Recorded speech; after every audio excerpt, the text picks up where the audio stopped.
مساء الخير واهلا بيكم في حلقة جديدة من المشجع اف ام. النهارده هنتكلم عن المجموعة التاسعة في كأس العالم اللي بتضم فرنسا والسنغال والعراق والنرويج.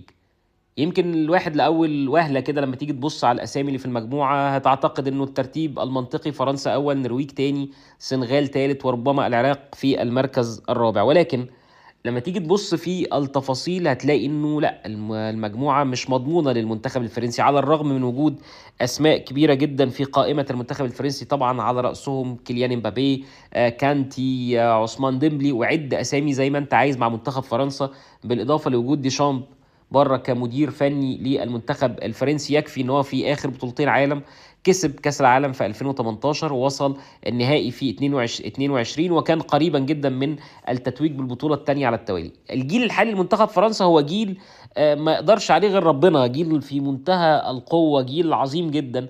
ولكن المشكله الاساسيه للمنتخب الفرنسي امام الفرق اللي فيما بينه وما بينها جاب كبير جدا.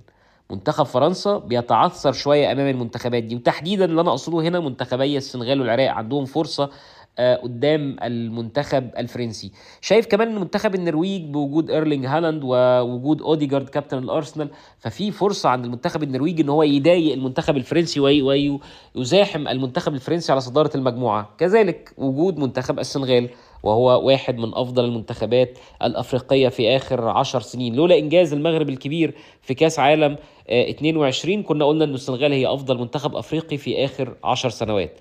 السنغال عندها قائمة مدججة بالنجوم، من أول مندي حارس المرمى لحد جاكسون المهاجم، مرورا بقى بساديو ماني، مرورا بلعيبة كتير جدا سواء المحترفين في أوروبا أو المحترفين في الخليج.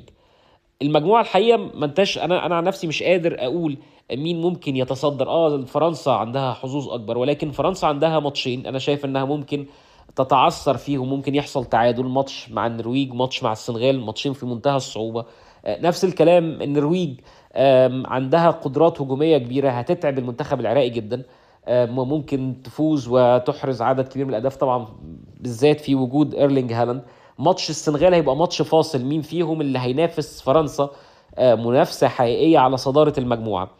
التوقعات ما توقعوا انه فرنسا هتكون في المركز الاول، ولكن مش هيبقى فيه بقى التسع نقاط اللي اتكلمنا عنها قبل كده، لا، وارد انه فرنسا تتأهل بسبع نقاط او حتى بعدد نقاط اقل من كده.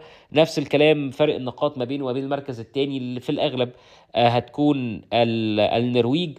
ممكن السنغال برضو تدخل في اللعبة، ممكن يحصل تساوي في عدد النقاط على المركز الثاني في المجموعة دي. ما أتمنى أن السنغال تقدر أنها تحصد أحد المركزين المؤهلين بشكل مباشر لدور ال 32، وأتمنى برضو المنتخب العراقي التوفيق في هذه المجموعة. اكتبوا لي في التعليقات توقعاتكم، هل فرنسا تقدر تحسم التأهل بسهولة، ولا الموضوع ممكن يدخل في حسبة بيرما في هذه المجموعة؟